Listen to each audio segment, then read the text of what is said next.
So I know some of y'all heard me talk about last week this band Kubla Khan. And I know you're sitting there thinking like, what in the fuck is a Kubla Khan? But I'm here to show you. I'm going to show you a 5-second clip of what a Kubla Khan is. You ready? You'll never know! You will never ever know! Bitch! I know. Don't be embarrassed. Don't be. I shit myself too the first time I heard it. That was just 5 seconds of gloriousness, right? Heavier than me. That song's heavier than I am, and I'm a heavy dude. So you guys got to come out. You got to support this show. They're supporting me. I'm supporting them. It's Friday, September 13th. Vinos with Kubla Khan, Orthodox, Go for Gold, and Pass Comfort. What? A sick fucking lineup. I'm going to be there. I know you're going to be there too, because you know you want to be there. Get your head split, whatever it is. Do a mosh pit. Do something fun. You know, get a babysitter, live a little. Anyway, tickets available at kublakhan.bpt.me or from local support. So, Pass Comfort, Go for Gold, hit them up, get a ticket, come out to the show, have a crazy time. It's going to be insane.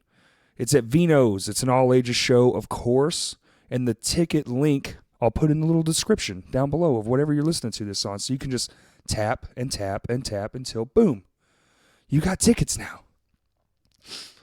All right, today's guest is Mr. Jeff Matika. I don't know if that name sounds familiar to you all, but he has been a local fixture around here for a very long time. I've never really met him, you know. Spent the last 20 years going to the same places, hanging out in the same venues, watching a lot of the same shows, and it was really cool to get down and actually talk to the man, figure out what he's about. You know, he's got kids and a life, and he plays for a few local bands, you know, and the first time I ever saw him play was this little band called Ashtray Babyhead, and they're super fun. It's a cool watch. You know, if you ever see them on a flyer, I suggest you do it. They only play, you know, maybe once or twice a year, maybe. He's also in another band called Banner Pilot, and he's in another band called The Long Shot. They're all fucking awesome. He even has a YouTube thing called The Jeff Show. You should check that out. I highly recommend it now after I sit there and hang out with the guy and watch some of his stuff, and it's all fucking funny. And he's also in this little band, maybe you've heard of him, called Green Day. It was really cool to, you know, just finally get to know someone who I've been around forever, and it's kind of like, why haven't I done this before? This is strange. How have we never just sat down and had a conversation? But hey, that's the way it goes sometimes. So everybody, please enjoy my conversation with the one and only Mr. Jeff Matika.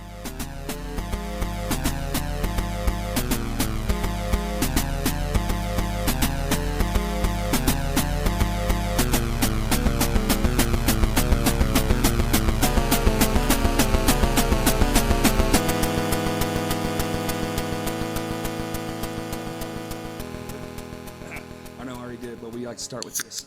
Oh. Today's drink, Miller Lite. It is less filling, and I hear it tastes great. It's not bad. Sometimes you need a light beer. I've been getting crafty, and sometimes it's like drinking a meal, some of those beers. I'm not opposed to any beer. Right. But, you know, tonight I thought quantity over quality, maybe. Yeah. It happens. Yeah.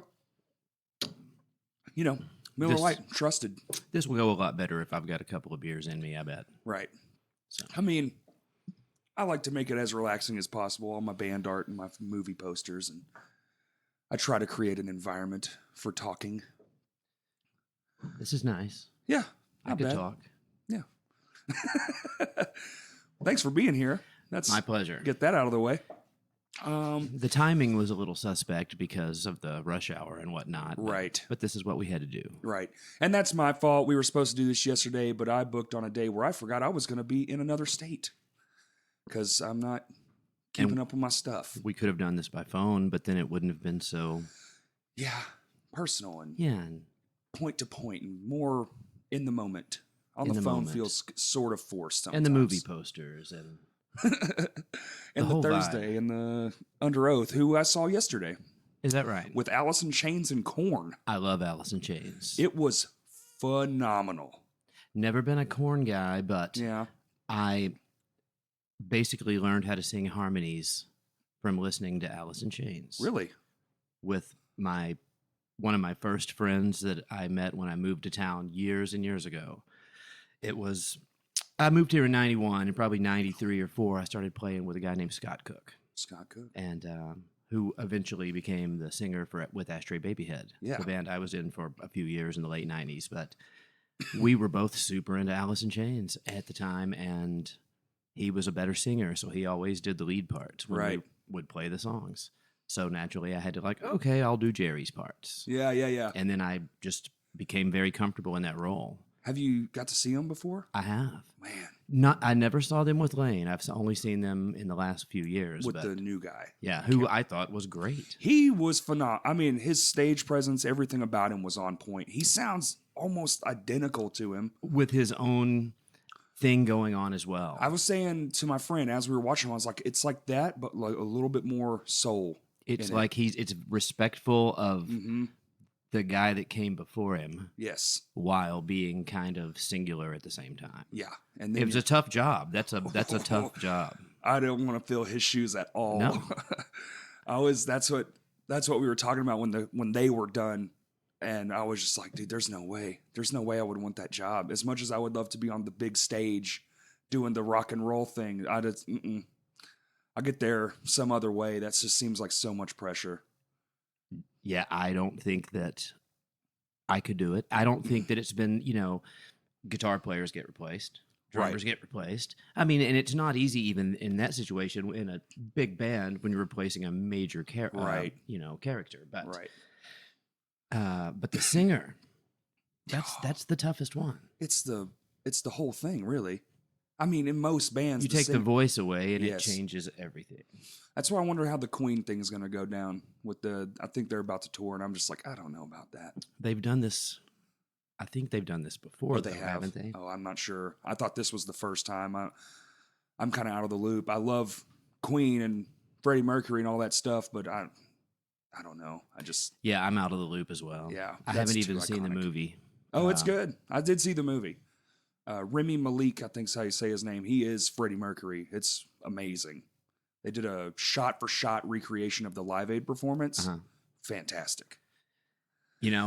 I call myself a Queen fan, but I don't know that I've seen the Live Aid performance either. Man. Oh, it's... I think I'm just lazy. or maybe just, film things are just sort of... No, I love the band. I own a handful of the records and have probably heard all of them in their entirety at some point here and there. But somehow I don't get excited about movies really right now. Biopics I don't and know. stuff. I don't. Yeah. I there was a time in my life where I couldn't wait to see movies. Now I haven't been to see a movie in a theater in probably 2 or 3 years. Oh, wow. Oh, man. Oh, no, I'm definitely in the going to the theater phase of my life. It's, I try to go every week to see the new whatever it is. But also, it's a little easier now. They kind of have like Netflixed the movie theaters. You pay the monthly fee and you can just go.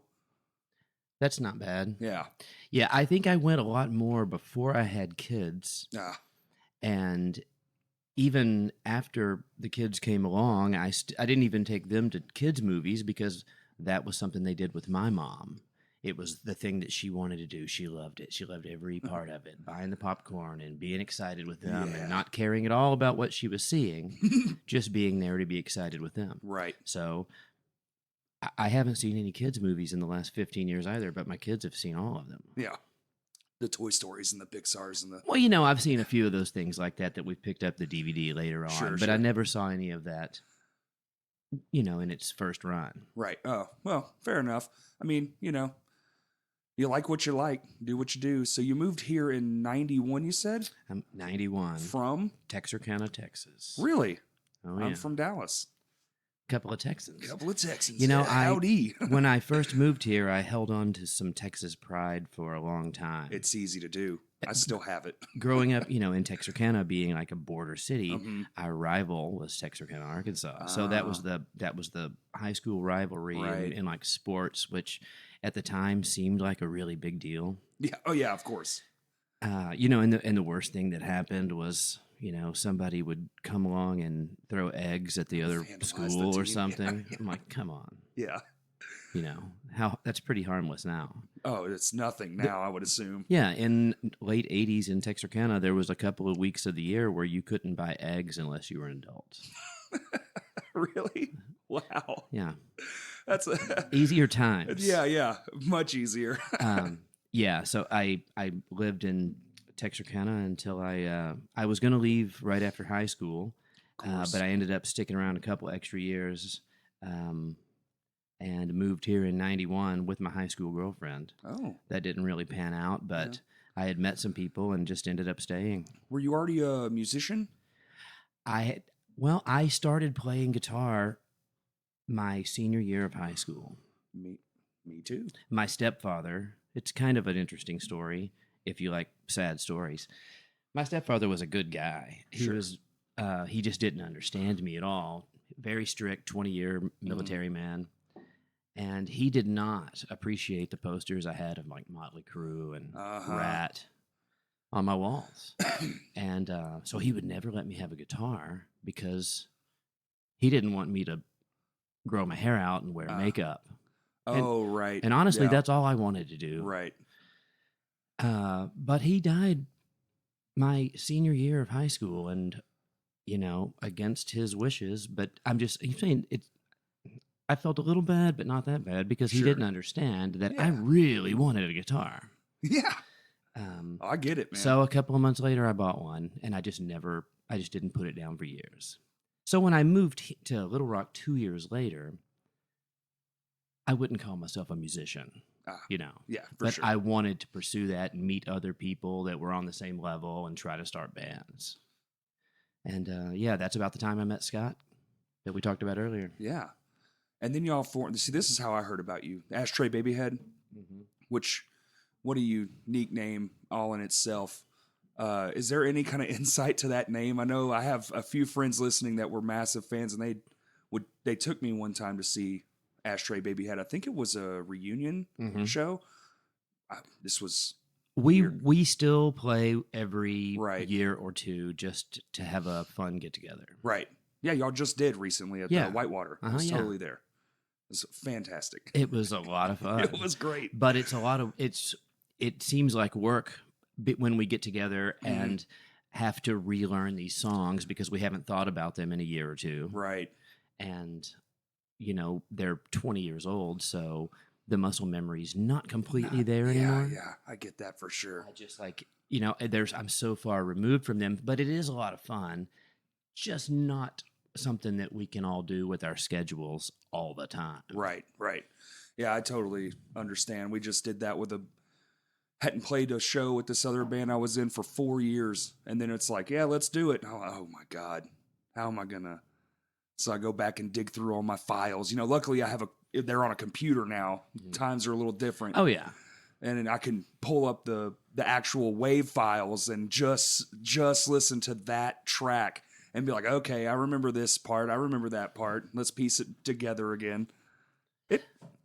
I kind of go to Spotify sometimes to find songs to review before shows because I guess now I'm lucky enough to play in a couple of bands that their music is out there. Right. Before, you know, I mean, shit, Ashtray Babyhead had a MySpace page. Maybe. Maybe. That was started in 96. Yeah. The band, I don't know, when was MySpace a thing? Oh, 2, 3, something like that. I mean, I was either just about to graduate or, yeah, early thousands.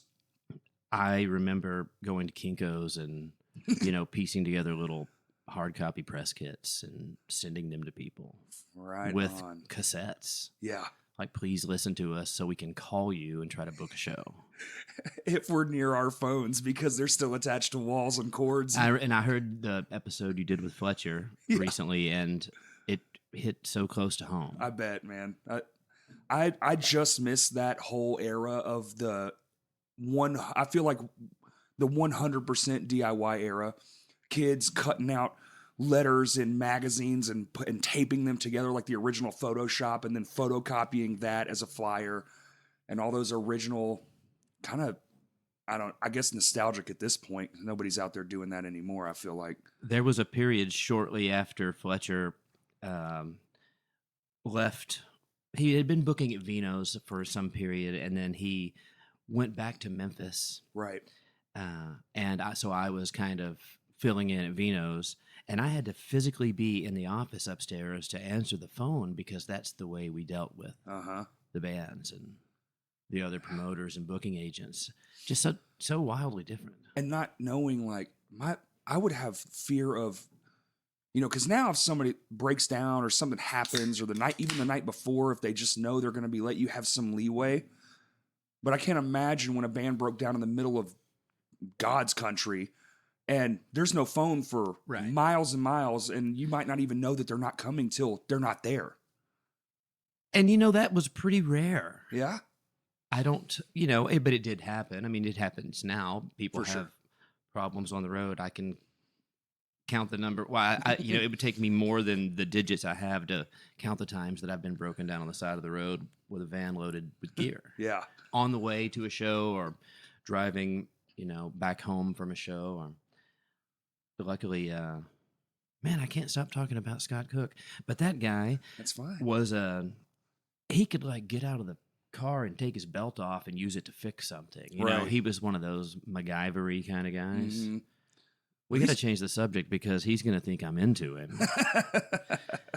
That's fine. So when you guys were writing those early Ashtray Babyhead songs, was there like a goal in mind to as most first bands, I assume that's your first band? My first band that actually tried to work and be a real band, right? Make something of and yourself, go and make a record and go on tour and stuff like that. But yeah, we were all doing kind of other things just that weren't working out, and Scott started writing these little poppy songs, right? And it was like, hey, let's record them and just have some fun, play a Fresh Blood night. Yep. And so we did it with no intention of being a real band. We recorded it in Jason Tedford's apartment on a cassette 4-track. Wow. And we decided to play a show. We needed a band. And then so Tedford played bass. Our buddy Ryan played drums. And we had such a blast that a couple of weeks later, we did another Fresh Blood night. Or New Music Monday, or whatever whatever it was. Something that they was going on. The Peep Show, maybe. I don't know. I don't know the timing of the whole thing. You remember when they called it Peep Show? No. I don't think I was there yet. We can get back to that. It's but we just had such a blast that we kept playing. We did a couple of those, and then we just thought, well, let's book our own show. Mm-hmm. And it was fun, and people started to show up. Yeah, it's incredibly catchy music. This is on when, this is at the time when there was kids just flocked to Vino's because it was a place to rally. Yes. So on Friday and Saturday nights, there was a good crowd around for whoever. For whoever. It was a good time to be in a band because you could have some people in the room. That's where I came when I first started playing music as a young kid. That's when it was all that was still the way it was, but it was the world was starting to shift and change, and the internet was becoming a thing. And man, I try to tell people how magical that you could just show up and you had no, and if you promoted hard, the room's full. Even for just a local band, filling that room up used to not take the most effort like it does these days, where you're guerrilla marketing for 3 months and post this, video that. We weren't the best at marketing and in promotion. Mm-hmm. I mean, we would make flyers and go and put them in select locations. We tried to, get a handful of our popular, our friends that had little social circles. Like, hey, we need you to tell all your people and blah, blah, blah. But what we did try to do that I thought we did well was we rehearsed 5 days a week. Yes. Was like, we didn't have easy access to some of those things, but what we could do, what we had complete control over was how tight we were. That's right. Yes. I was a 3-day. I wish I could still do it. I wish my life could, dictate enough time for that 3 days a week band practice. Same band, same songs. Just We might only do an hour, but 5 days a week, unless we had a show Show or in something, there. right. I think we had a phobia of rehearsing the day before a show. Yeah. If we could avoid it. Yeah. But that I could be completely making that up. It seems like something that happened, but man, it was been a long time. Yeah. Oh, yeah, we're talking, what, 20-something years ago?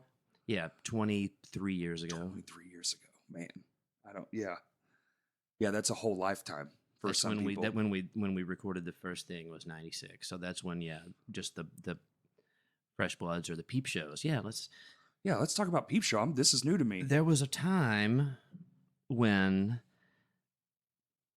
there wasn't, maybe the Fresh Blood thing was happening at Vino's at the same time or something, but I think it was the Oyster Bar. That's the first time I remember seeing it. Okay. But it was kind of another open mic kind of thing. And they were doing it in that little party room at the Oyster Bar is where I saw a few shows, and they were great. But it was just kind of like, hey, you just show up and, we're going to have 4 or 5 bands. If you're one of the first bands here, Okay. you can do 15 minutes. Wasn't lit perfectly, didn't sound perfect, but it was a fun place to showcase a couple of new songs. That's awesome. Yeah. I wish they still did that. And then somehow I could be making this all up too, but in my head, that format moved to Vino's and was still the Peep Show. Really? But maybe not. Who knows? Somebody should do some research and get back to me. I've done drugs. We all have. Yeah. That's awesome, man. I kind of wish that kind of stuff was still. That's what I was talking to Fletcher about. I wish that was still a thing. I really do. I feel like it kind of forced bands to one, having fun, I think, is the main goal. Is it not a thing? I haven't seen it in forever. I haven't seen a thing that forces bands to like take their own initiative to show up and just be there. Like, oh, we want to be first. Or like Fresh Blood was like, fuck, it happened to me. Fletcher was like, not good enough. Try again. And it was at the time you're young, you're, cockstrong, whatever you want to call it. You're like, man, he doesn't know shit. And you're talking to a guy who's been there, done that, and done everything. And you're just an idiot kid.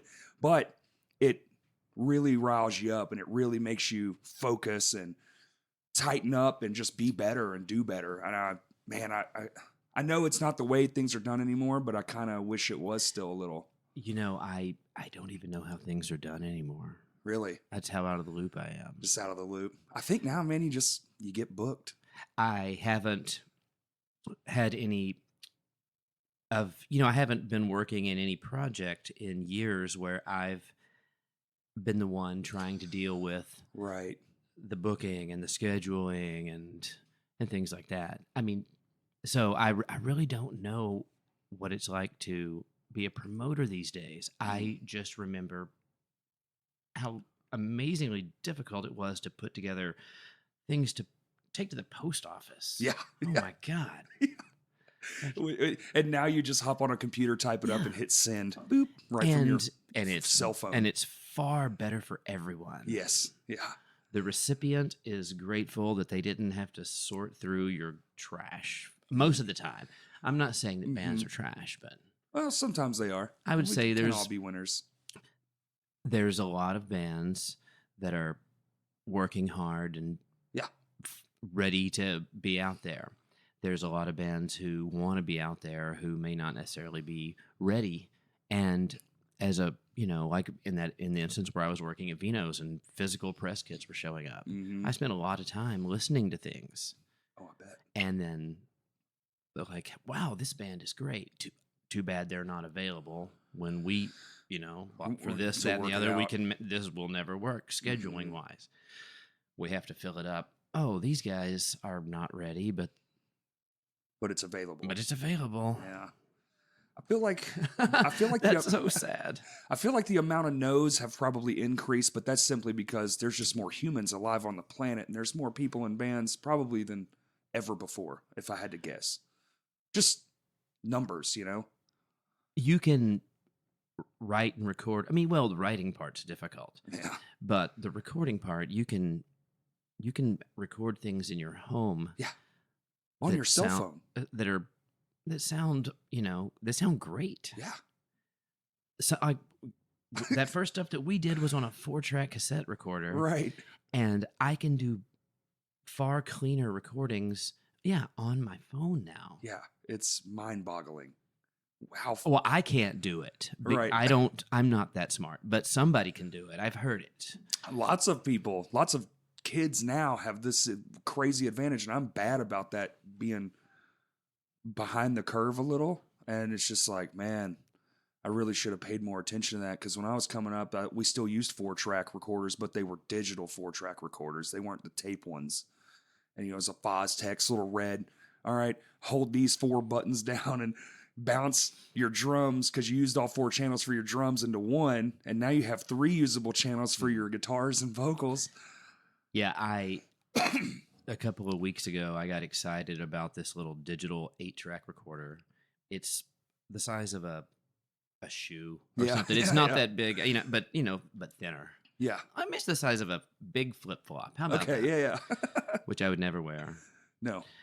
But I got really excited about this, and I bought it on Reverb, and I was like, "Oh, I'm going to get excited about demoing songs For sure.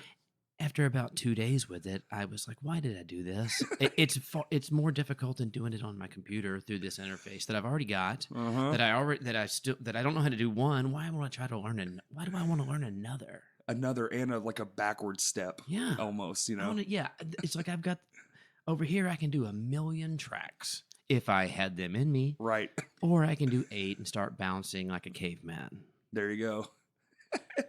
And as you go through the 8, you lose a track every time you bounce down too. So I don't know how to do that. I would have had to get a book, or watch YouTube videos. Mm-hmm.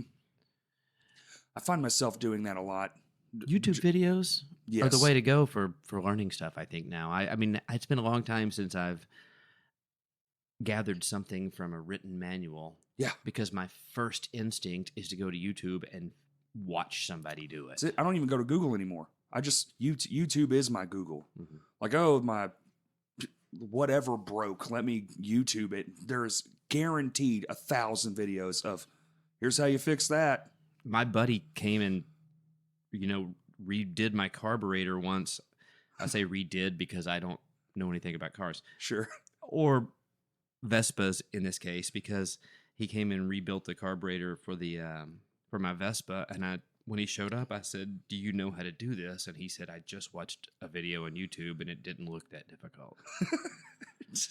The video was about 15 minutes long. Yep. It took him an hour and a half, but everything worked out great.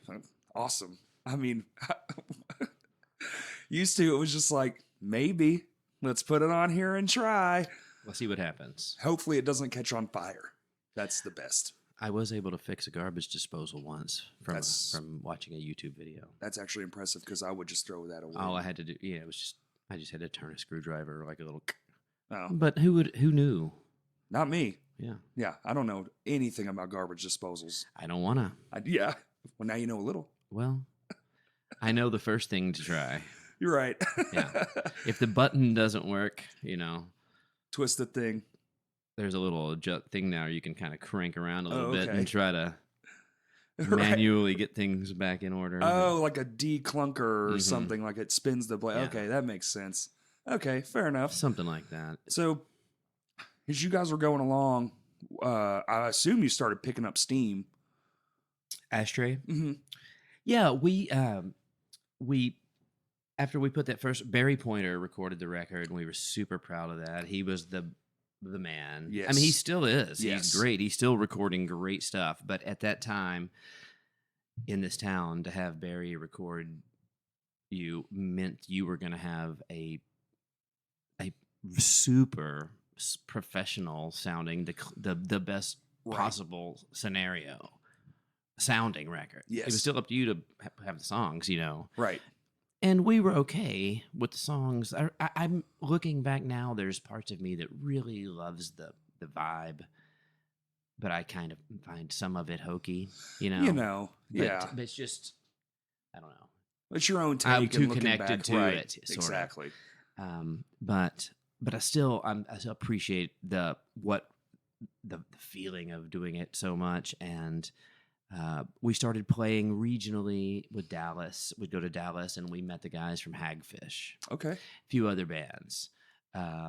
We started doing shows. We'd go to Texas and play a few shows with them. They would come and play a few shows around here with us. We went to Kansas City and started Lawrence and places like that, and met the Get Up Kids and a band called Ultimate Fake Book. I don't know if you remember them. I don't remember that. They were a successful regional band. Okay. And they had a crowd that we could tap into, that we just became their opener for a bit. And then they'd come and do some shows with us here. Yep. And eventually we just, had we started to develop our own little circuit that we could start running. And Ultimate Fake Book found a booking agent out of Boston named Trish Bauer. She was just immediately got them a month out with somebody, and then 6 weeks out with somebody.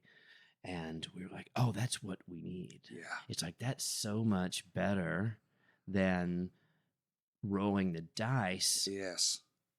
On these shows and spending countless hours trying to book shows and not knowing if anybody cares at all. But if we could get an opening slot for somebody, even if it's scandalous money, at least we get a chance to play in front of people. True. And then so they facilitated us kind of meeting her, and she immediately started making things happen for us. We got 6 weeks opening for the Donnas, which was like the first real tour, I guess, first really lengthy tour I'd done. And then we went with a band called the Juliana Theory. Oh, yeah. And it wasn't, I wouldn't say it was a perfect combination. Yeah. But it kind of was, too. We got along very well. Their crowd wasn't there in any way to see us.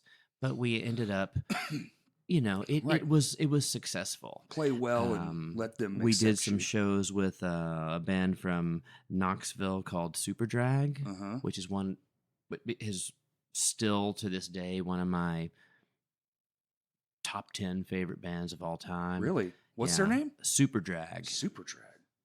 Write that down on my notebook. Not a Surf. We did some shows opening for those guys. Really? I still listen to them regularly. We had a lot of really interesting opportunities. And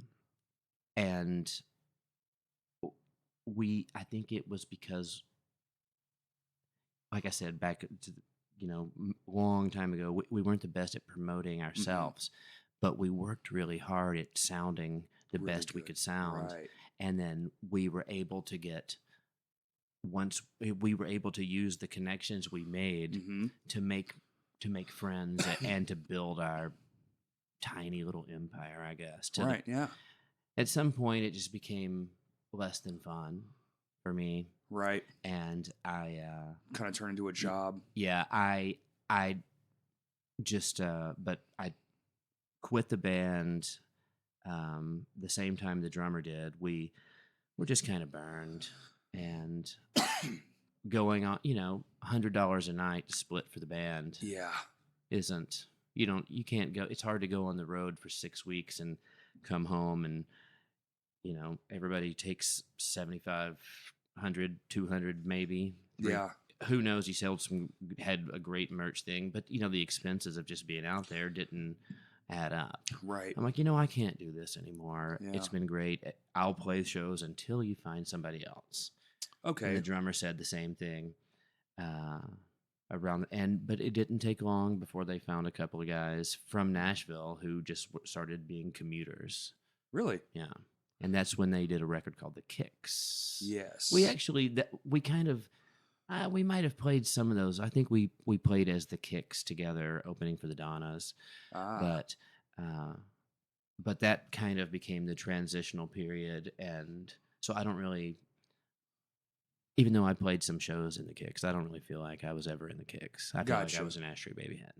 So y'all changed the name to the Kicks, and it was in an effort to try to rebrand and be a little bit less ridiculous sounding. I gotcha. Yeah. I could see that because Ashtray Babyhead when you first hear it, you're like, it's what now? Yeah, and it doesn't give you any indication that we're writing poppy, hooky, punky love songs. Right.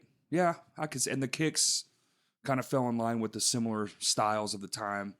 And it just sort of, it just sort of ran its course for a while. But well, I mean, it did really well. Mm-hmm. I mean, the Kicks, I remember that. Oh yeah, and then they went on to do a few pretty nice tours, opening for other bands and doing their own thing. Didn't they have some MTV recognition too? I don't know. Don't know? No. I mean, you were out of the band, so I wouldn't expect you to know. But I remember them being. I mean, they got rather large. It was a good. It was a good thing going for a while, and I think it just sort of fizzled out. Yeah. I mean, I don't think there was nothing that happened. There was no. Sometimes it's just done. Mm-hmm. I think sometimes when your bands break up, you're just like you don't see all the other shit. Sometimes, and it's like, I've had, of course, bands that I love that break up, and you're like, oh my God, why? But I'm in a band, and I'm like, I know why. Sometimes it's just you don't want to do it no more. Mm-hmm. It's like for me, it was for no real reason except I just felt tired. Yeah.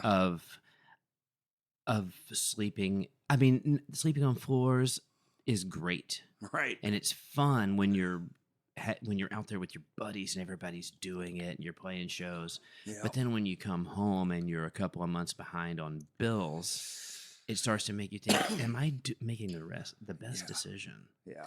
And I was never going to stop playing music. I just didn't think that was what I needed to be making a priority at the time. Right. Like being I use quotations, smaller touring act is very, very, very difficult because you have to be gone. One, you have to do what all bands have to do. And being gone, that's probably my hardest. Mentally, you're away from your family, your friends, everything you know. You're out there just trusting that the universe is going to provide for you. You're working hard, but at the same time, you have all that other stuff. You are in a band with 5, 6 people, these alternating minds. You're having to be literally sleeping on top of each other. It's rough. And then when you come home, if you don't have like a wife or you live with your parents, one, you have to have a job that, hey, can I have a month off?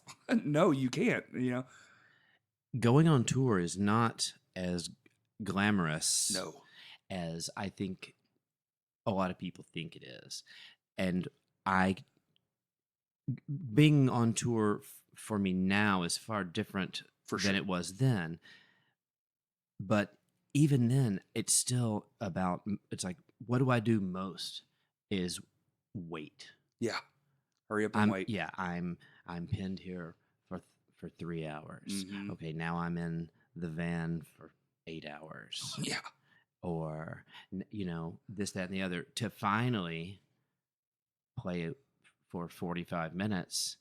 And then you're immediately back to that's the job. Yes. But that's the only part that's actually fun. Yes. And then all the other stuff is the work. Yeah. Now, and so much. Granted, you're traveling. You get to go to, you're in a different city every day. Or so Woohoo! I'm in Columbus, Ohio. How was it? I have no idea. We Yeah. drove in just in time to play the show. We played the show. We had to get immediately on the road to get to the next show. Yep. So I can tell you how the inside of Bernie's was. Yep. And the roads were okay. Yeah. Yeah. I mean, and being in a van, especially like, the lower down you go, I've seen bands tour in cars, multiple cars, and they're all following each other. There's different levels of all that, but at the same time, even the guys who were up in the buses, it's like you said, you're just for 1 hour, if you're lucky, it's the best. Mm-hmm. Everything outside of that 1 hour can be sometimes just a big drain, like on your everything, just your mental state. I've spent, a countless hours walking around places looking for a place to take a nap. Yeah. I'm countless collective hours over the years. I'm saying like just, oh my God, the van's too hot. Yeah. There's no place that's quiet. There's no place for me to sit, or there's nothing to eat or drink. I don't have money to facilitate something to eat or drink. Well, I guess I'll just, and at this time, I didn't have a cell phone to play with. Right. So I guess I'll just sit here. And watch people move around. I could read, but, who does that? Yeah, who wants to do that? What, the paper? I just bought a book yesterday to try to make myself read. Yeah. I love buying books. I love starting books. Don't finish them. I have a incredibly short attention span these days. I think we all do. I think those little screen devices in our pockets have definitely shortened all of our attention spans. I'll find myself sometimes out with friends, how it is. You're out to dinner, and then all of a sudden you look up and all of you are on your cell phones. What? We couldn't even entertain each other? Like 10 years ago, we wouldn't have shut it. We'd have got kicked out of this place. Now we would just... It's so quiet. It's so quiet. Yeah. Yeah. Oh, did you see what Ben put on Facebook? Oh, yeah, I'm looking at it right now. Comment What? back and forth on the same thing. At the same table. At the same table. Oh, the times they're changing. Yeah, I can't wait to see what happens. Yeah, I don't know, man. VR headsets, we don't need anymore. They inject our food. My son has a VR headset, and it's outrageous. Yeah. I wore the thing for 20 minutes, like the first night we had it, and I had to ask him what room I was in, because even though I hadn't physically moved, Right. I just completely In disassociated with where I was in my Oh, house. that's scary. Yeah. That is scary. And I was standing at the time, so I was just like, there was nothing around me to touch. What? I was like, Gibson, what room am I in? The living room. Okay, thank you. Your son's name's Gibson? Yeah. That's awesome. His middle name is Mars. Which Mars Guitars? for Mick Mars, Motley Mars. Crue. Oh, okay. Yeah. Awesome. That is a stellar name. Gibson Mars. I have two sons, Jude Hurt. He was named, it's a Beatles reference. Beatles. He's my oldest, Gibson Mars. And Lucy D is my youngest. She's my baby girl.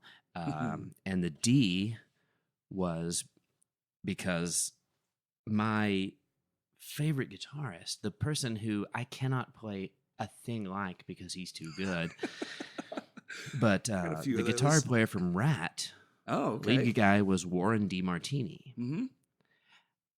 And I love him. I love him. I want him to be my best friend.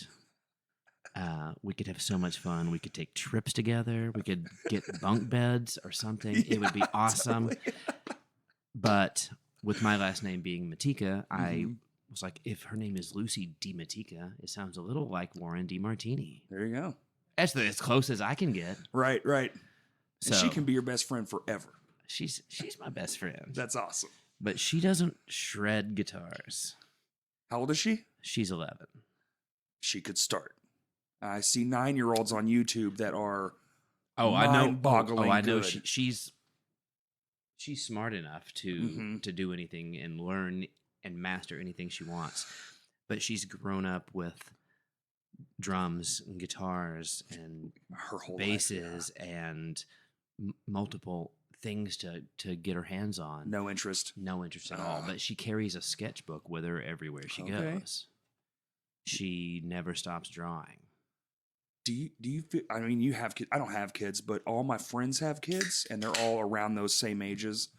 And I feel like they are so far ahead of where when I was 11, if I wasn't eating dirt or playing fake, guns with sticks out in the yard, there probably wasn't much else I was doing. And I would go to my friend's house and I watch my friend's 6-year-old swipe on an iPad and start playing games and doing math stuff. And I'm just like, man.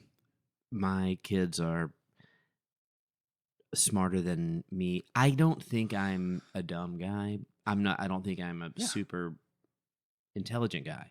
I think I'm somewhere in the middle.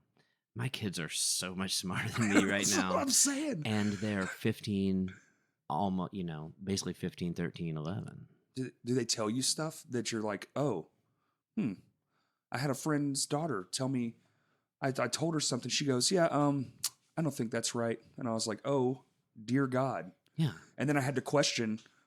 An 11-year-old made me question what I was thinking in my head. And I was like, what is happening? They're so smart now. It's insane. Like, it's like, for my kids, I'm like, where did you get all this, civic awareness? Oh, that you should have. Sure. But that was not a part of my curriculum or educational process at all. No. I mean, my oldest has already taken 2 years of Chinese. He's going into the 10th grade. I didn't have an opportunity to start a foreign language at that age and at that time. And when I couldn't have started it in the 8th grade like he did. Wow. This was Texarkana. It was Yeah. in the late 80s. It was a far different environment and school district and the timing too. Right. Nobody at that point, I don't think they thought that a foreign language was your primary focus. Right. And they right. were still, do they even teach cursive anymore? Like, remember when that was a super important thing? It was the most important. And now, like, who gives a shit? No one. Exactly. No one. I remember printing a lot because I liked the way it looked. It was clean. It just looked better. Did you take pride in your handwriting? Because I know I did. I took pride in my printing, but I wrote terribly in cursive. I just didn't care at all. And I'm like, why does this matter? I can sign my name, but I can also print. I use a typewriter. Remember typewriters? That was awesome. Paper and correction tape, liquid paper. I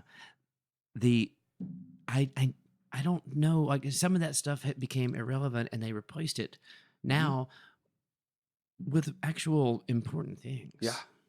No, the only two languages I'm a little younger than you are, but the only two languages even still that were available when I was a high school kid was French and Spanish.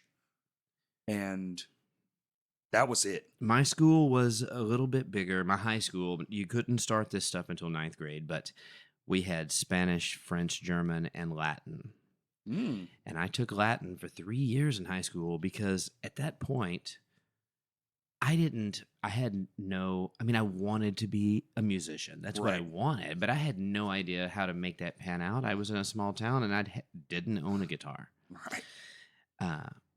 So I thought, oh, you know what? Maybe I'll be a doctor or a lawyer or something. It's like, which one of these things am I going to gain the most from? Right. That seems a little bit interesting. Looking back, I wish I had taken one of the languages like that I could actually use in real life. Right. Latin may make me, I might be better at crossword puzzles as a result of it. Yeah. Or something like that. But, I might be able to look at something in another language and say, I think this word is chicken. But chicken. I can't, I don't know how to communicate with people. Sure. And I wish I had done that. If I was going to do it all over again, to spend 3 years in a foreign language, I would take Spanish. Me too, 100%. I really wish that was something that was more thought in my brain. Especially, I mean, I don't think this is any slight towards anyone. I hope it's not, but I work construction, and most of the people I come in contact with are Spanish people. They speak Spanish, and sometimes it's really difficult to get across. Like, like I'll show up and I'll be like, hey, can I get you to move your car? Even something that simple, and I have to like make hand gestures, and they're hand gesturing to me because we can't understand each other, and I'm like, dude, this is a more ethnically diverse part of the country now than and I've been here for my whole life basically. Right, yeah. And I've worked so many jobs with people who could communicate to me in English on some level, but that wasn't their primary language. Right. And I was always jealous of the other people I knew who could have a better relationship with these guys because they could speak to them in Spanish. Yes.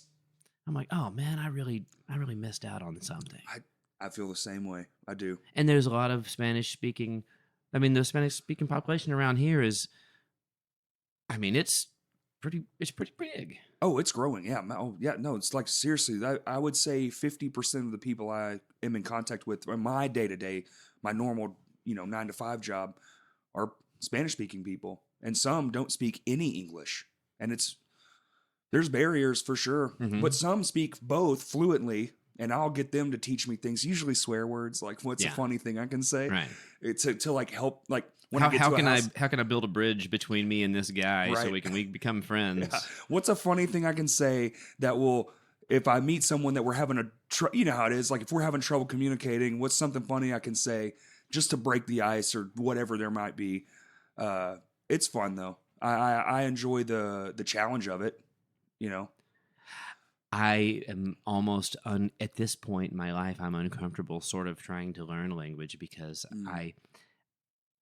when I try to say something, it sounds so ridiculous coming out of my mouth that I'm like, oh, that's embarrassing. And I don't want to. I'm like, I don't want to, make a mockery of someone's language. Yeah, I feel the same. Traveling out of the country now, I sometimes have to juggle am I going to try to say thank you in their language, or am I going to say just be extremely polite and say thank you because I'm not really sure if I'm doing this right. Right. Say thank you in English, and I don't know. Is it better to make an effort and miss, or than to not try? I don't know. I don't know. I feel like that's. I try not to be offensive. Yeah, no, I of do course, not. of I do course. not achieve that goal very often, but I try very hard. I think effort is all that really counts. I would assume. I mean, it's like, well, think of it as somebody talking to you in broken English, and you're just like, oh no, let's try to figure this out in another way. Like, I tell you, I have the translator on my phone, and a lot of times I can speak into it, and I hit play, and it'll tell them back in their language, and that's fantastic. I have to get that app. Yes. It works pretty good. My buddy who speaks both Spanish and English fluently, he will sometimes I'll say things or he'll say things and it'll come back, but it's all weird because our grammar is different. So you have to be, what I've learned is be more simple in how you talk to the translator because it'll translate a little bit better. But even then, when you play it for someone, they can get the gist of it. The gist, yes. Yeah. It might be a little awkward, but right. So you leave the band and the Kicks kind of go on and do their thing, kind of fizzle out. And you said y'all come back, and that's when I saw y'all too. Was after that whole thing. I think it was a Juanita show, the old Juanitas.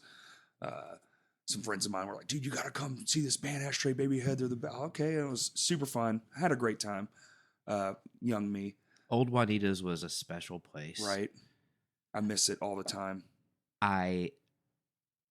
I've seen so many great shows there, and despite it doesn't matter what kind of a band it was, be it an acoustic band or a metal band, there was something special about that room. It sounded great. I just never heard anybody sound I just never heard anybody sound bad in there. I'm telling you, yeah, there was something unique. That positioning, even though it was weird, Yeah. the L, you know, The place, you know, just choosing which level am I going to sit or stand on. Mhm.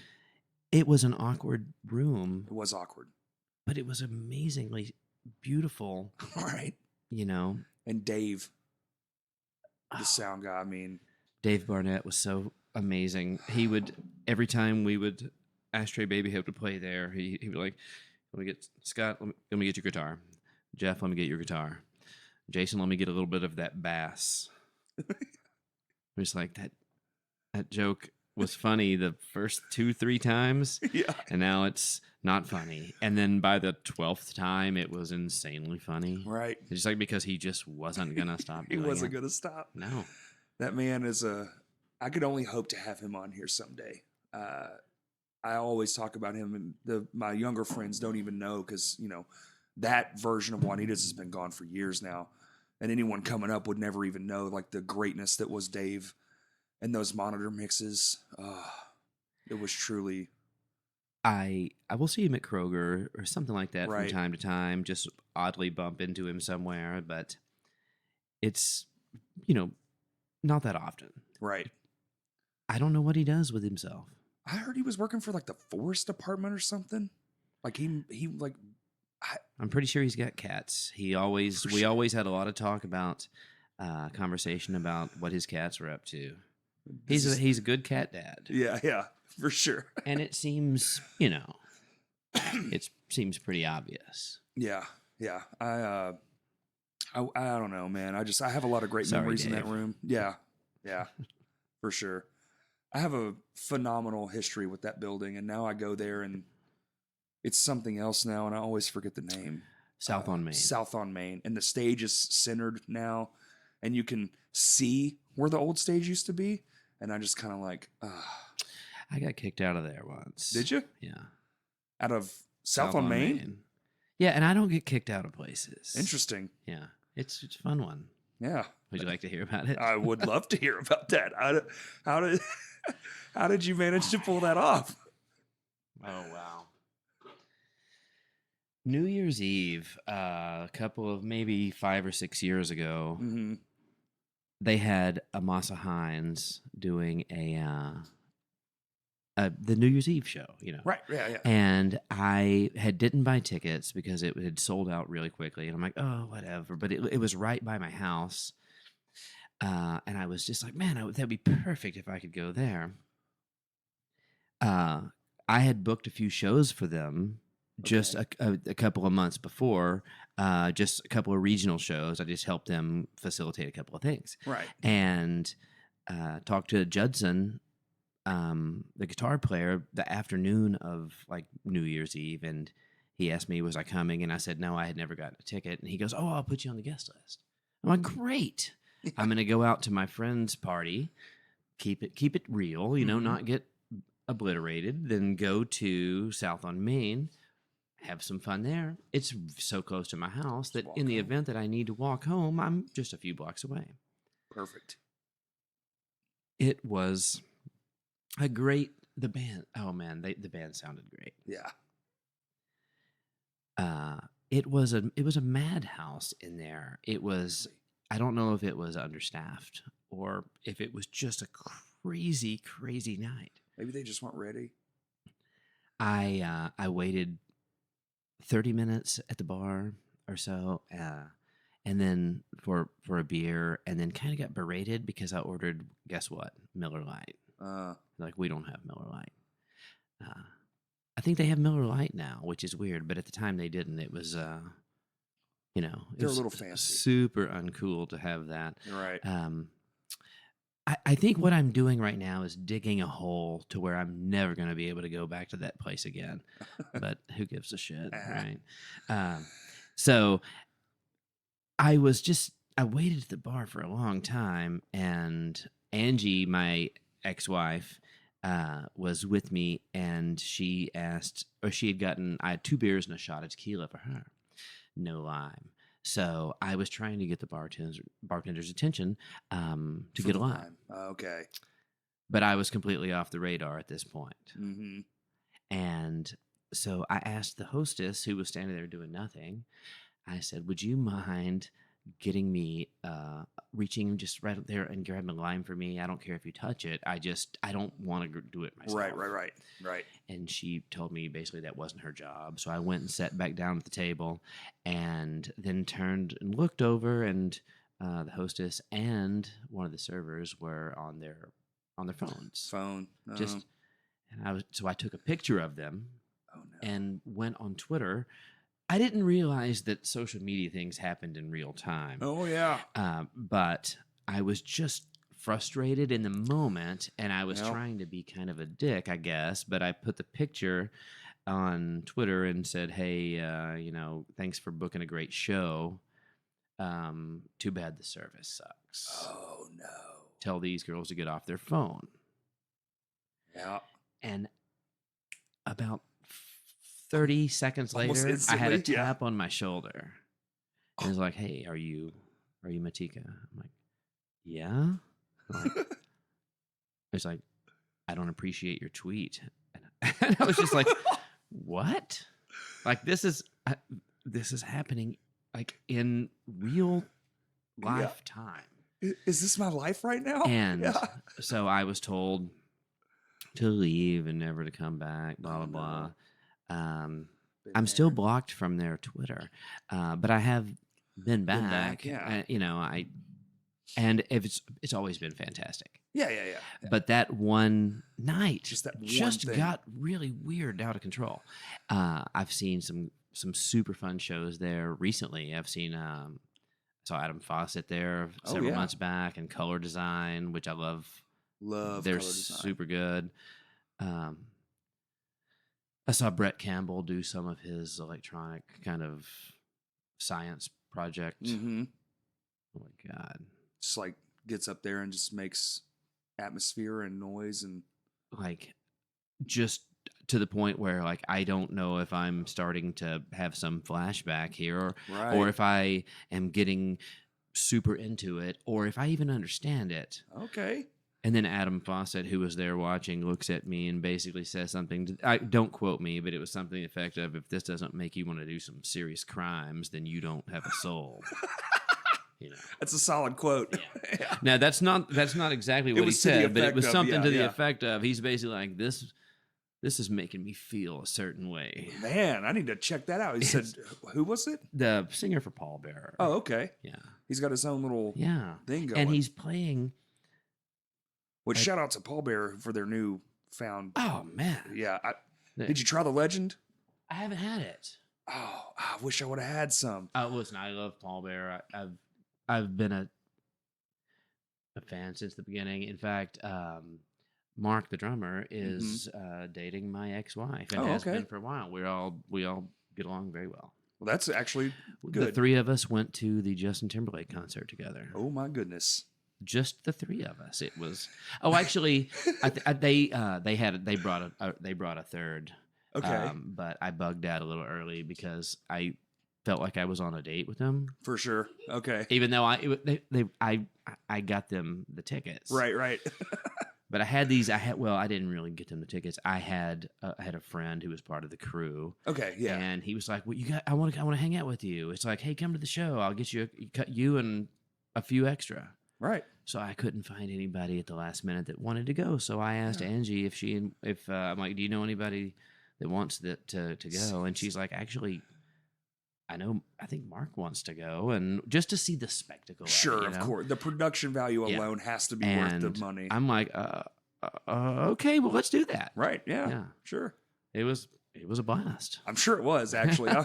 As much as I'm not a Justin Bieber aficionado, I can only imagine. Oh, not Bieber. Did I say Bieber? Yeah. Timberlake. Okay, Justin Timberlake. Did I say Bieber? Babe? I thought he said Bieber. Okay, I'm the idiot. Justin Timberlake. I could have easily said Bieber because they're both so amazing. I mean, they are talented. I would rather see Timberlake. Oh, and I was kidding when I said they're both so amazing. Justin Bieber might be amazing, but I just don't care enough to even a little pretend. preteeny for me. I just don't even want to know if he's good. I don't care. It means so little. Because I don't have to admit that he's good. Yeah, but Justin Timberlake, that man is on fire. Acting, music, that's enough. Man, can you stop being so handsome? I please? swear to God, dude. He makes me just look in the mirror and just say, yep. What are you doing with your life? Nothing. Yeah. Yeah. How's he good at everything? It's like, you know what I need to do is join a gym. Yeah. And then I think about it for a couple of days, and then I don't. Yeah. I have a Netflix style thing to a movie theater. I don't think I'm gonna be having a gym membership anytime soon. Yeah. Yeah. What's the company that does the movie thing? It's AMC.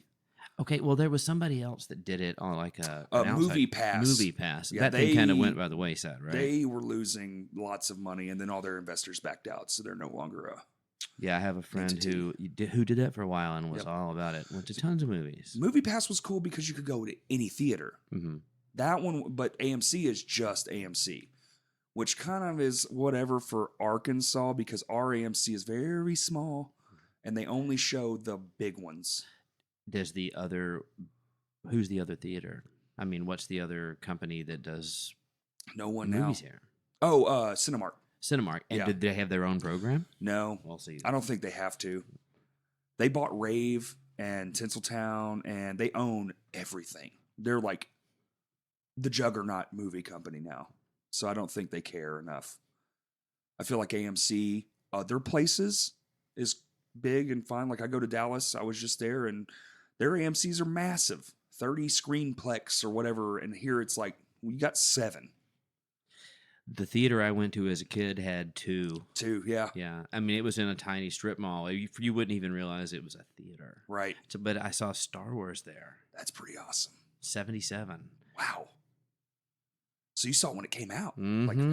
Wow. That's pretty badass. Texarkana, Texas. The place probably set 200, 300 per side. Mm-hmm. In the most uncomfortable old school. I mean, there was nothing fancy about this theater, but but as a kid, it was great. Yeah. It was it was the experience you needed. Of course. What is this? That is a stupid broken penguin clock that for some reason I leave on the table. Okay.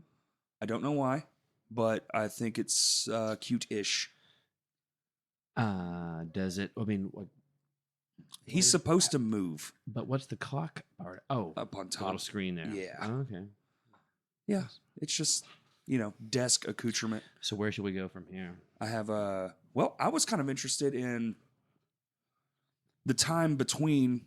I think anyone listening is going to know the other part of your history, but I think the time between is probably, were you actively playing music, or did you just were like, you know what, I'm going to focus completely on something different? Because I feel like every musician has had that point in their life where they're like, I need to try this real life scenario. I was working at Vino's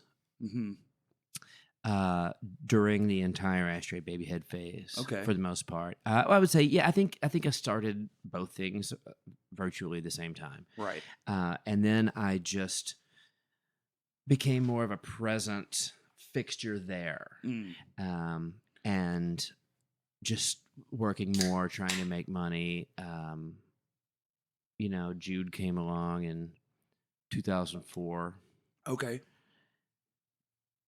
And, so the responsibilities started to add Yes. up, and then even in 2000, but I was still trying, just playing around and doing things, but not being, playing music, but For sure. but it wasn't my focus. Right. Kind of just making more money and also just hanging out and drinking with people. That's kind of all that felt important in the moment. Yeah. But I probably should have been more focused on something, but you can't go back. No, right. And then when when the second baby was on the way, I realized I needed to get serious. So I became a manager at Vino's. Yes. And started working 40 hours a week and just putting some time in to try to make some money. Totally. You were definitely. Then when the third baby familiar came face. along, when the third baby was on the way, I realized, Oh, shit. not only do I not know how babies are made, but secondly, I need to get a real job. Yes. So I went and I got an IT job that a friend of mine kind of facilitated a interview for me. I should have Okay. never been considered for the job really Uh. because I didn't have the education for it. But I'm somewhat computer savvy, I would say, just from having my hands on them for years. Right. But enough that I was able to get an interview and get kind of a internship trial Right. thing, and I turned it into, and I ended up getting the job. And I really thought that that was gonna be my job. I loved the people I worked with. There were advancement opportunities. Sure. I was getting insurance offered to me for the first time ever. Yeah, that's a huge one for band dudes. And I kind of thought I was going to keep that job for forever. Yeah, I have a lot of friends in the IT world, and they make great money, and I could totally see that being like a viable career path for a lot of, creative types, especially because you are technically, in a way, you're still charging that part of your brain where you're like, wow, I got to do this thing and it all worked out. This was, it was a lot of, I didn't get to be ultra creative, but I got to have a little, just to put a little bit of myself here and there. Right. But it was a lot of just, ones and zeros is what it feels like. I mean, it wasn't, I'm not like some hardcore programmer or anything, Right. but it got monotonous at times. Okay. I just would go in and put headphones on and just kind of tune out and listen to discover bands. Right. Do the job. So I was working at this place called Vestcom here in town. And that's the IT place. And one day I hear this band called Banner Pilot. And Never heard of it. that's one of the bands I've been playing with for the last 3 or 4 years now. Okay, well, hold on a second. You said Banner Pilot? Banner Pilot. BANNER? Yeah. All right. I have Like that the here. guy that flies the plane with the flag behind it. Yeah. Okay. That's on my list. So yeah, I was just sitting there one day and this song, I was listening to like a Jawbreaker station Sure. or something. Yeah.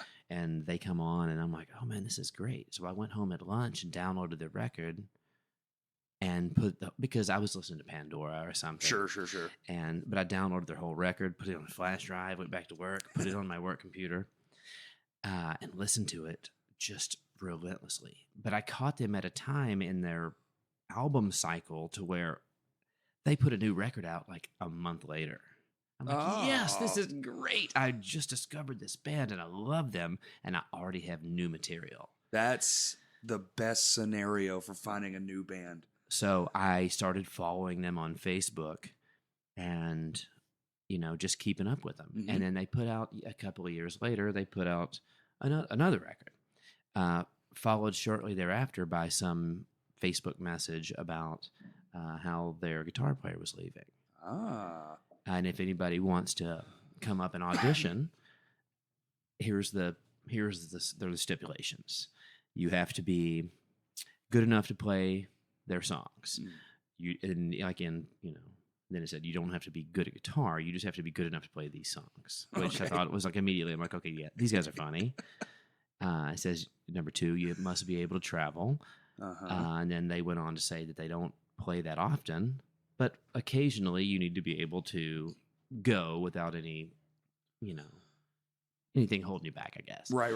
And then number 3, don't be a complete asshole. Yeah, that's solid. And I was checklist. like, well, I'm 2 out of 3 at least. And even if I'm an asshole, I don't know if I'm a complete asshole. Oh, I think we all have our moments. So, yeah. I just wrote to them and was like, hey, I live in Arkansas, blah, blah, blah, but I think I can make this work. And a couple of months later, I went up and played a few songs with them, a little audition. And where are they from? Minneapolis. Oh, Minnesota. Cool. And then we went out and had some food and some drinks, hung out. They went back to their homes. I went back to the hotel, flew back, waited about a month, and I was sitting in the parking lot at Vino's of all things when I got a text that goes, "Hey, we've heard of everybody we're going to hear, and we think you're the best fit." So awesome! I can't wait to check it out now. It's a fun band, and I've never actually recorded anything with them, but we've been working back and forth on some new stuff for probably the last, 18 months. Oh, nice. But there's some amazing things in the future of this band, I'm sure, but it's a very slow moving operation. That's fine too, man. Some bands just, I like that too. Some bands have that every year cycle. Some bands adhere to the 2-year thing. But hey, I think this is going on a 3 or 4, maybe. Hey, whatever you got to do. I just want the tunes to be good, man. I'm personally, some people are like, oh, like the militant, man, it's like, they changed their sound. And it's like, dude, yeah, no shit. Play the same thing every day for, 9 years. You're going to want to play something different. I like that. We played last, I saw these guys maybe twice last year. We played one show in Chicago, and we played one show in Gainesville, Florida. Gainesville. At the Fest, which is a clever name for a festival. I know. Yeah. You wish you'd thought of it, but it's probably one of the best festivals I've ever been to. Really? Yeah. It's the Fest. And it's confusing on some level to me because, this is 2019. Yeah. But they're on Fest. They're either on Fest 18 or 20 because of when they started. It started 1 year before you started counting the year numbers. Oh, right. So I'm always kind of confused when I try to look this up on some level where I'm like, it's 2019, but I got to look up Fest 18. Right. So it's like one off. Yeah. I'm like, come on, guys. Fest 18, 2019. Just do 2 in 1 year, catch up. Yeah. Yeah. Oh, man. Spring and fall. There you go. This happen. Yeah, this happens late October every year. It kind of falls around Halloween every year, okay. and it's super fun.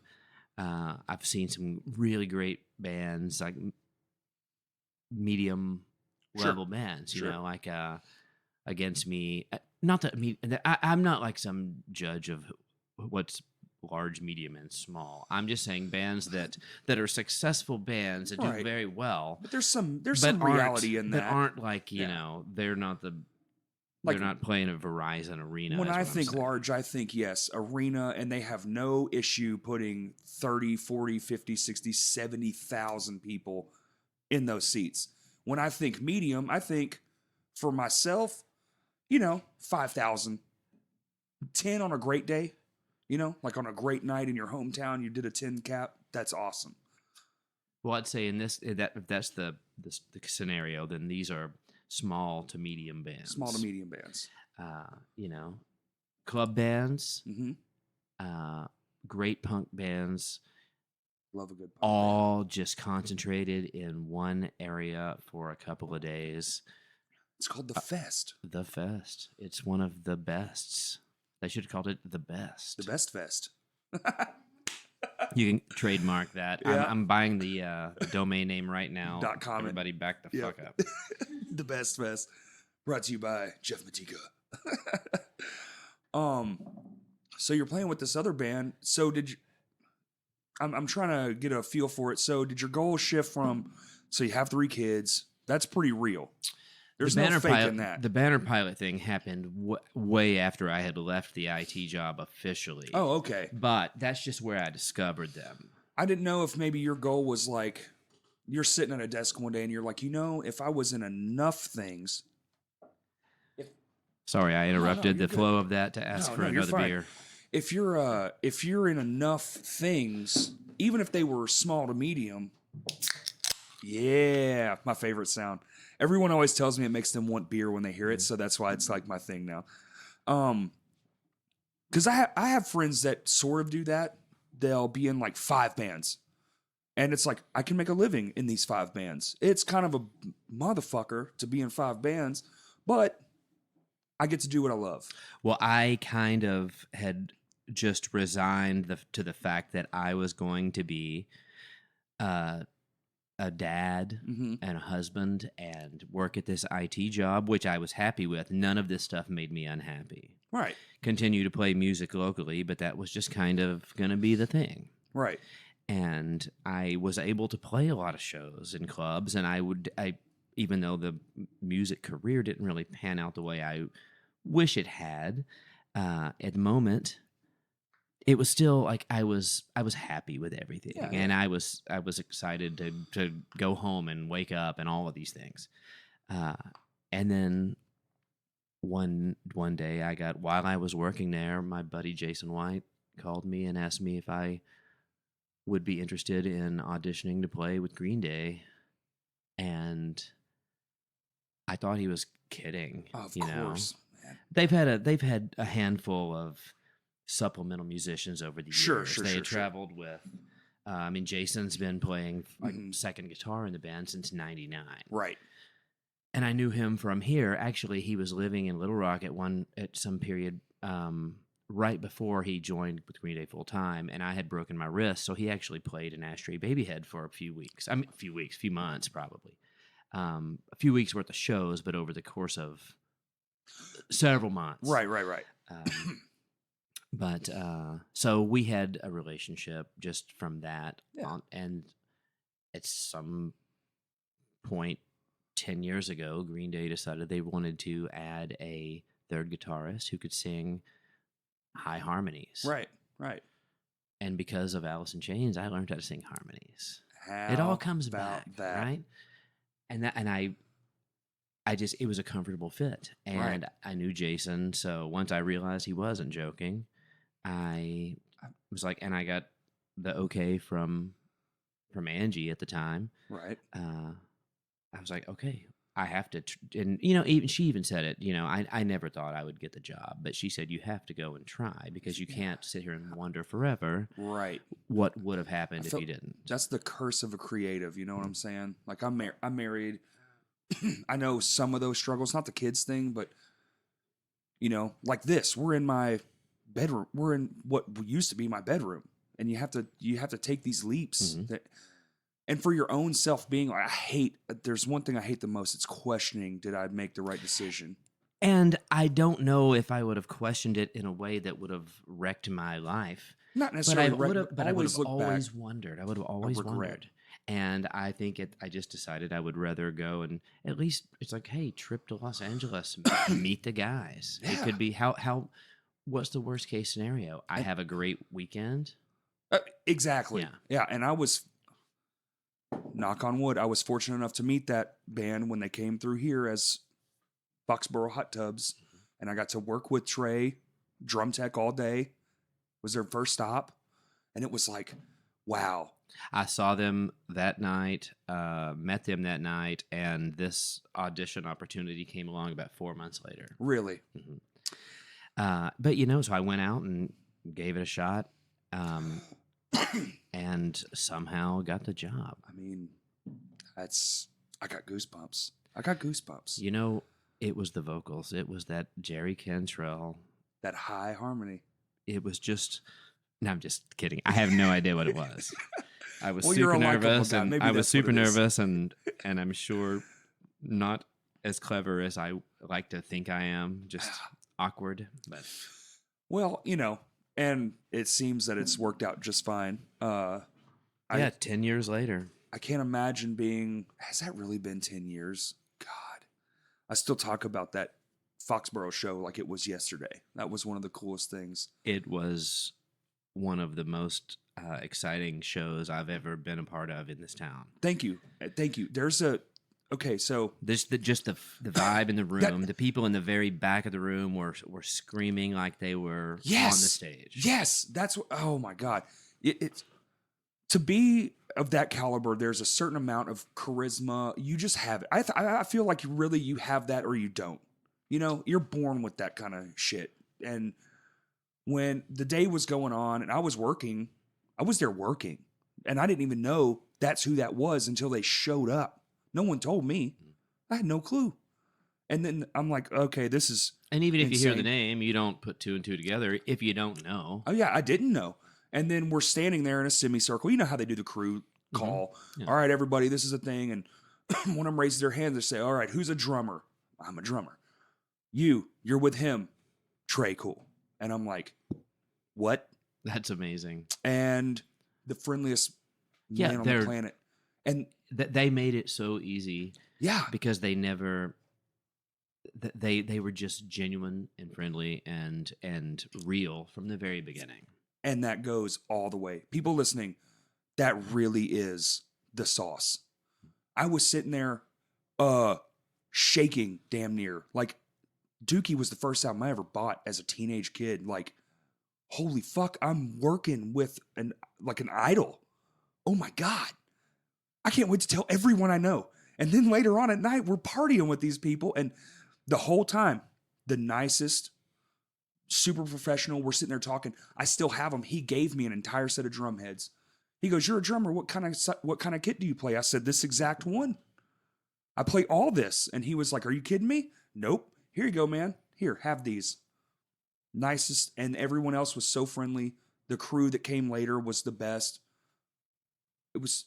Yeah, I Still to this don't day. remember. I met all of the people involved Mhm. shortly after the fact. I don't remember exactly who the crew was in the moment, but it was a piece of what was the bigger band's crew. And so yeah, it was weird that I just sort of I was there that night, met them that night, Yep. started becoming part of their day to day 4 months later. So I think at some point they started to it kind of got jumbled about when it all started. Right, you know? right. But yeah, it was a very casual meeting that night. I had with me having no idea about what was going to happen next. Isn't that...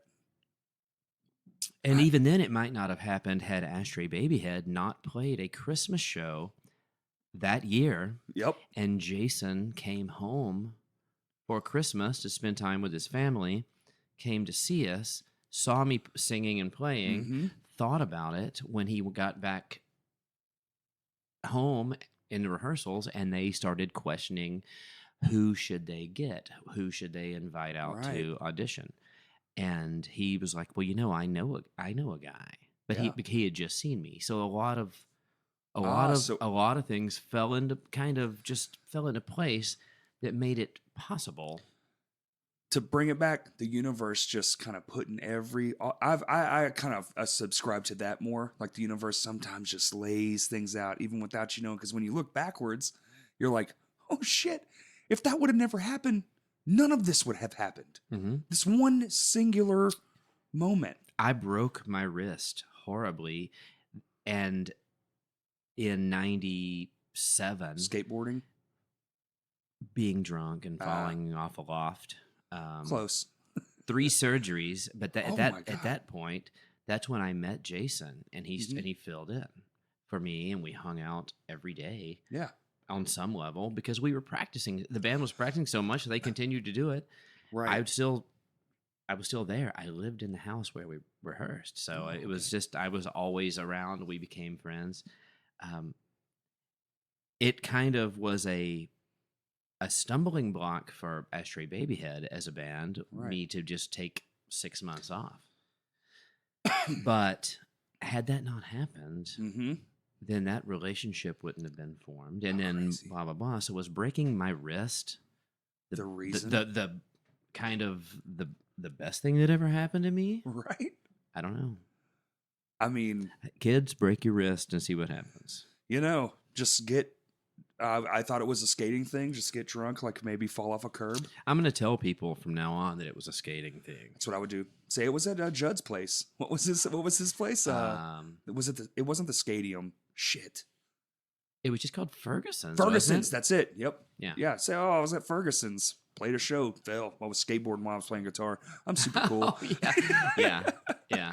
I'm so coordinated. Yeah. I can do all of these things. And that brings me back to YouTube. Did you see the video of the kid playing and doing a manual on 2 different skateboards and playing Metallica with a Flying V guitar? I'm intrigued and angry at the same time. I have not seen it. Oh, you'll have to look that one up. But I think that's an incredible story, and I don't want to. I think everybody knows the story of that band. We don't have to go any farther than that. I think that band speaks for itself. It is I'm a very supplemental aspect to the band, Sure. but even then they never make me feel like that in any way. When we're together, they're I don't, when we go to work, for instance, I don't necessarily think I'm going to hang out with my bosses. Right. I think I'm going to hang out with my friends. Your friends, of course. And I think just the one experience I had with them, I could totally get that. I don't know if it's the Canadian thing or what, but they are just truly some of the nicest people. And I have a feeling. Well, they're from Oakland. Oakland? Mm-hmm. Oh, I thought they were Canadian.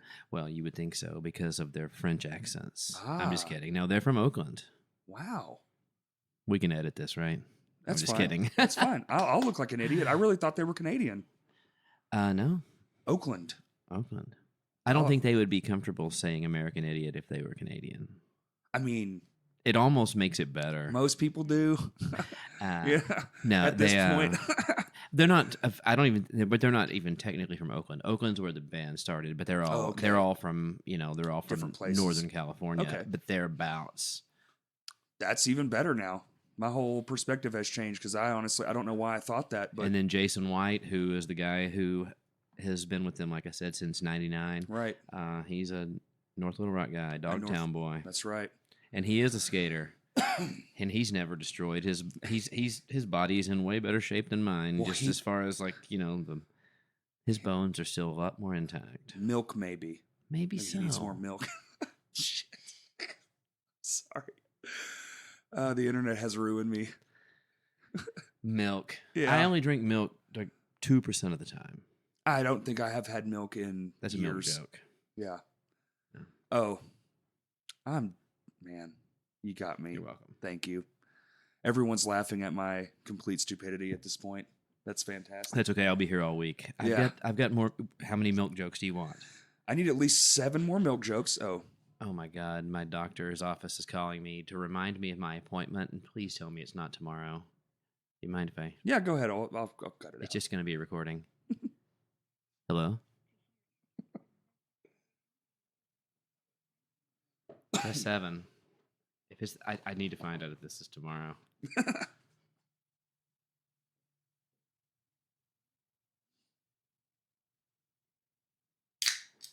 Jeffrey, of an appointment on Thursday, July 25th at 9 a.m.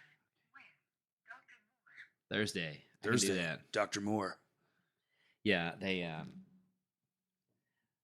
at a place in my life where I go to the doctor once a year. The checkup. Yeah. It's like I don't look forward to it, but I'd rather be preemptive about anything that might be happening. I'm one of those terrified types. I'm afraid I'm gonna go in and they're gonna be like, you have 19 cancers. But would you rather know before you start feeling it? I think I'd just rather die. I don't know. It terrifies me to no end. The doctors scare me absolutely. Like sharks. My mother passed away last year. Sorry. No, it's okay. Mm-hmm. Thank you. But she she knew that something was wrong, and she just decided if she ignored it, maybe it would go away. So, but at some point, she got so sick there was no helping. Yeah. Damn. So, how old were you when you first started doing that? Just a personal advice. 40. 40. Okay. I got 4 years. And at age 40, I decided that I needed to have a regular guy, or gal. Sure. But yeah. it just a doctor. in this situation, it turned out to be Dr. Thomas Moore, fantastic, Little Rock Family Practice Clinic. Look him up. Shout out, Dr. Moore. Are we still recording right now? Yeah. Okay, good. So he's great. But he was recommended to me by somebody that I trust a lot because I just wanted to have somebody to go to in the event that I am sick, but also just to see what the heck was going on, Right. It's like, hey, do some let's get a solid physical in here and you tell me am I okay? Do you get scared? Oh, big time. Oh shit. Oh, yeah, big time. Even though I feel great when I go to the doctor this Thursday, and I go and they do the blood work and do the X-rays of my chest and and all of this stuff. I'm like, I have no doubt that everything's going to be fine on some level, but there's that part of me that thinks, what kind of weird bird flu do I have that I don't even realize? Oh my God. Yeah. That I'm going to find out about on next Monday. Right. Well, we ran the tests and you have bird flu. Oh, shit. You've got 4 hours to live. So I don't want to keep you all night or anything, but I am kind of curious. You've had pretty awesome musical career, and then things just kind of fell in, like the universe kind of made things happen, and you went up in this amazing band. Yeah, and I feel extremely lucky for some of these opportunities. For sure. I mean, it was a lot of right place, right time. It was also about being. It was also, like you said earlier, like be nice. Yeah, I was nice to the right. I was nice in the right situations and made the right friends and not that nice in the right situations. Just I was nice in situations in general, and just was able to create a network in a time when networking was the most. Hey, we're all coming back together yeah. at a time when networking was very, very difficult. Yes. So what you had to do is show up and be somebody that, just be the best you. Right. Be the best. Right. Be the best band. Have a great attitude. That's about even playing at this club and getting treated like shit. And it's hard. But you want to come back? You gotta do it with a smile on your face. Yeah, right. It's so hard sometimes to just be, what is that? What do they call a grin and bear it? Mm-hmm. That was something my dad always used to tell me growing up. Sometimes you just have to grin and bear it. Okay. And I'm not a great guitar player. Maybe I'm a good bandmate. Sure. I'm a good collaborator. I'm not a great guitar player, but I've worked hard. Mm-hmm. I'm not a great singer. I'm a good singer. I'm a good harmonizer. So I mean, there's things that I've worked hard to put together that have made these opportunities work. Right. But I still feel extremely lucky that I even got a chance, because I know people who are far better singers, far better guitar players, far better human beings who who wanted it just as bad and never got a chance because they didn't, But sometimes too, I feel like I agree 1,000% with that. I know people, and I always say this about Arkansas, we're the most untapped resource in the music industry. There are some unbelievable musicians from this space that are mind-boggling, like the shit they write, like some of these local bands you see and you're like, there's no way this is real. How? And they'll just fizzle off. But also I think, to speak to some of, luck plays a role, things happening play a role. There's a lot of I was in the right place, right time. You hear that from everyone, especially people that have quote unquote made it. But a lot of that too, though, is being willing to put yourself in those moments and take those risks, and not just being jaded, I think is the good word. Because I went through a phase where I was incredibly jaded. I hated all of it. I didn't want to do music no more. And I've completely shifted now. Now I want to, that's all I want to do still. Like my 18-year-old self is probably proud of my 35-year-old self. Yeah. And it's like, sometimes, man, you have to take the risk. There's a risk involved. 15-year-old me wanted to play music as a career. Mm-hmm. 18-year-old me realized it was probably not feasible. Mm-hmm. And I continued, but I never stopped trying on some level. Yep. And even when I gave it up with the, with the pat on the back from Angie at the time, which she's great. It was a beautiful gesture. She's like, you got to try. And I guess I had cared enough to where I still had it in me to, I was like, okay, I'm going to show you what I got. And I wasn't perfect. I was nervous. Oh, I can't even imagine. I But- can't even imagine. I, somehow it worked out, and I've had the best 10 years that Yeah. you could imagine. It's been like mostly waiting, Right. but Yeah. but I've been waiting in Prague, Right. or waiting in Berlin, or waiting in Sydney, It's a little different when Yeah. it's, something of that nature. and then I get and the days off are very exciting. I bet, man. I would like to, maybe we can close out on this or something to that effect. I don't know if I just want to know something like the back of my brain. I know I'm stumbling through this, but I want to word this correctly. In the back of my mind, I've always wanted to be that guy, just standing out there. There's a sea of fucking. I've played some pretty cool shows, but nothing like that. Is there any words to describe any of that? It is one of the most exciting. We've done some crazy shows. I'm sure. When I say we, it's them. I'm just, You're a again, part of I'm it. not. Yeah, right. I'm not trying to, glom onto their success too Right, much. right. But I'm saying like I've been a part of some really exciting shows, and I remember specifically Wrigley Field in Chicago a couple years ago. There's been bigger shows, some festival shows that were Mhm. far Sure. bigger attendance wise.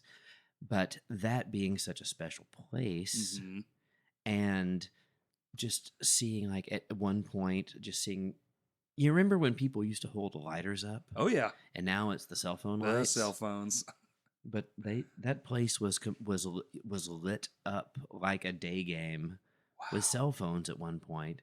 I was like, this is the coolest feeling ever. And it's easy to play in front of that amount of people for me because they're not looking at me. Right. I can. I get what could you're not saying. be. I could not. It's like, hey, would you like to trade places with Billy for one night? I'm like, no, thank you. Yeah, no. Like he is far more Qualified for that Yeah. role. He is a better player. He's a fantastic singer, and Yeah. he is just in control of his life in a way that like he makes everybody have fun. Right. I'm not that guy. Yeah. I'm a fun guy to having a band maybe, but I'm not the guy you want up front doing the talking, I'm not in charge. running I'll the be show. over here. Yeah. It's like, I'm just tap me when you need me. Right. I'm right. over here. I'll try to play this part right, and then keep my head down. There you go. I don't know, man. Even like last night, I know this comes out next week, but last night I was watching. You can say what you will about Korn or whoever, but the Alice in Chains, Korn, even Under Oath, it's like I'm watching some of the most professional musicians. Not only that, but also two of those bands are two of the biggest bands that will ever have existed. Mm-hmm. And you feel like even just being in the crowd, there's like that energy wave that you feel going towards the stage, and then you get it coming back because it feeds into you and you feed off that. And it's just like, oh my God. And even that, just the magicalness of being in a crowd that large when everyone's for the common goal. When I first got offered the job, I had gotten, over the course of just a couple of days, I'd gotten comfortable enough, I think, with them that I didn't realize how big it was. Right. And then one of the guys in the crew said to me, it's like, hey, have you ever played any big shows like this? And I'm like, oh my God, no, what big, how big are the shows? And he was like, hey, go watch this video called Bullet in a Bible, which was a live thing they had done over the course of a concert video they had done during American Idiot Right. era. And I watched it, and there was 50, 60,000 people there. Yeah. And that was a moment where I kind of was like, oh my God, I'm horrified right now. Right. But then when there's those guys are so professional and so amazing and so seasoned that they make you just hanging around, being near them, it takes all the edge off. I think I did production work for a long time. I think that's true with most people. If they're not assholes, you forget almost immediately. And when you're hanging around people that are excited and anxious, but not nervous, Right. because, Adrenaline. because they know what they know that they're about to go out there and give a 100%, They're and yeah. there's a swagger to it, you know. That's but a good, not yes. but not cocky, Not cocky. just prepared. Mm-hmm. And I got really wrapped up in that feeling. And I'm like, you know what? Yeah. I'm about to go kick some ass right Yeah, now. dude. And like the nerves kind of subside, and it turns into the anxious energy just becomes like, I can't wait. Let's do this. Right. And I think you in particular have a very unique perspective because, yeah, you know, you're fortunate enough to be able to do those kinds of things. And then you come back to Arkansas, and it's a small state. I think the population's around 3 point something million people. Yeah, yeah. One more. Let's hear the crack. Do it too. I think we cleared out this. Oh, we got one more. I love the vibe around here, and I love my friends around here. There's been so many amazing bands that I've discovered around here. Yeah. I don't know that if I hadn't had kids, that I don't know that I would be here right now, Mm-hmm. just because there's other things happening for me in different parts of the country. For sure. But I spent a great part of my childhood without a father present. Okay. My stepdad that I mentioned earlier in the Mhm. beginning, he came along when I was in the second grade. So I spent a very long period of my life with just my mom. Yeah. So when the kids came along, I'm like, I have no idea what I'm doing, but they're never gonna go a day without me. Right. Even when I'm on tour, there's never a day that I'm not involved. Right. Whether it be a phone call or a FaceTime or something.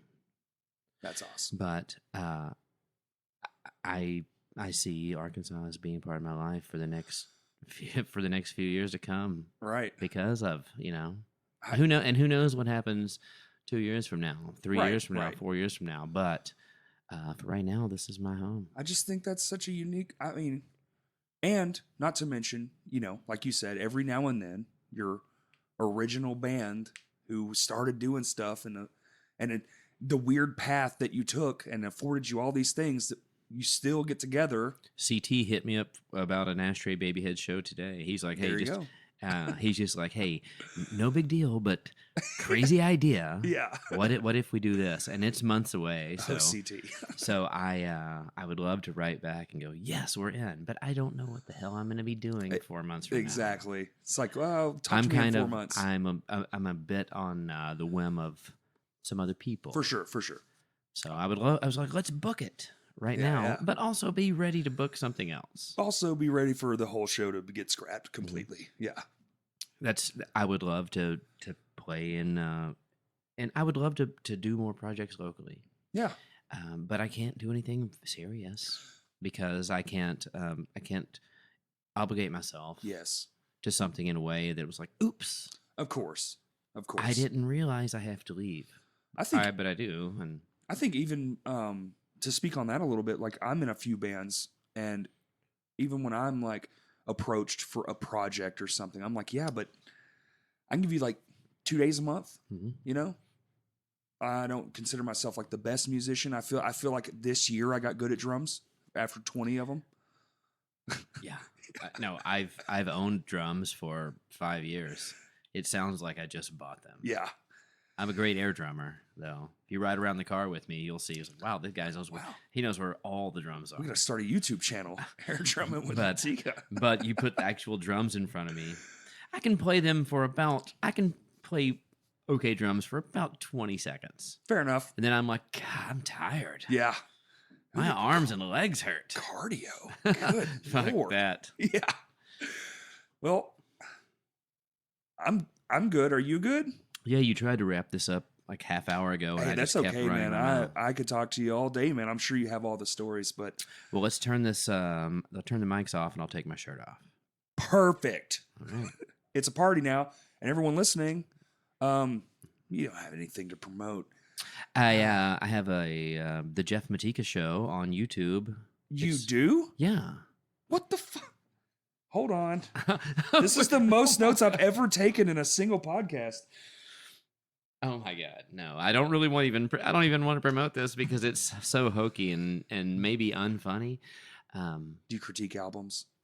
No, Okay. the thing started as a occasionally, the Green Day guys will answer, they'll because they get fan questions and whatnot, so they'll do a little Q&A or something. For sure. And Billy had this idea when he was like, "Hey, we're just out to dinner one night." And he goes, "I'd like to answer some fan questions online, but let's set it up like a talk show. Matika, you're the host." And I'm like biting my food. I'm like, "What?"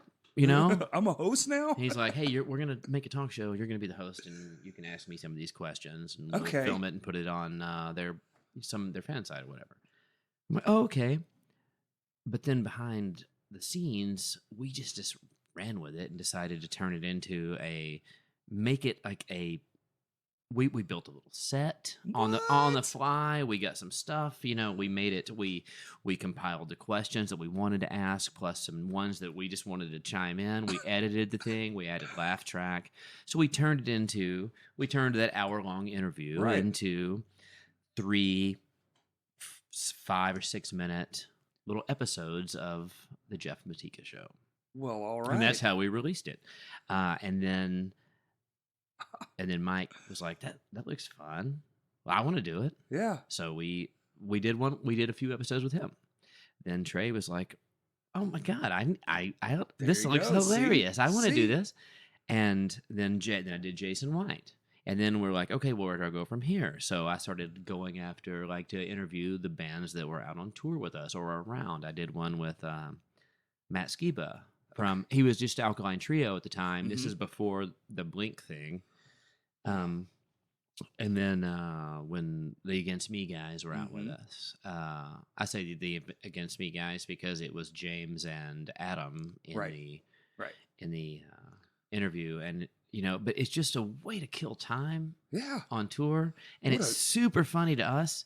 And when I tell people about it, sometimes I was like, "You got to check this out. It's so funny." And then I look at it with them, and Yeah. I realize it's not that funny. Well, you're But looking it's at pretty yourself, funny. though. Yeah. It's a little bit funny. I'm totally gonna check it out. And honestly, as even just a small time band guy, like we just got back from touring. We toured in my little 4Runner out front, so it's like, what a great way to make the time go by. Why not? This was there. We have so much time where, like I Yeah. said, where we're just stuck You have hours. backstage in this place. So Mhm. let's so we can book it out a few days in advance and go, Yeah. "Hey, Greg Schneider, the guy who does the editing and films everything, he's my partner in the whole project." And so, but we'll just decide he and I will go to the venue a bit earlier. We'll Right. set up a room. We'll make it happen. We'll get but by the time the rest of the band shows up, we've finished an interview. We've changed clothes. We're ready to sound check. That's fantastic. But then we can spend the next couple of weeks on the road wasting time by editing and trying to make ourselves That's right. laugh. dude. That's all we're trying to do is make ourselves laugh. And Okay, little bands. That's how you do that. That's fantastic. there's things, and I wish I had done something like that.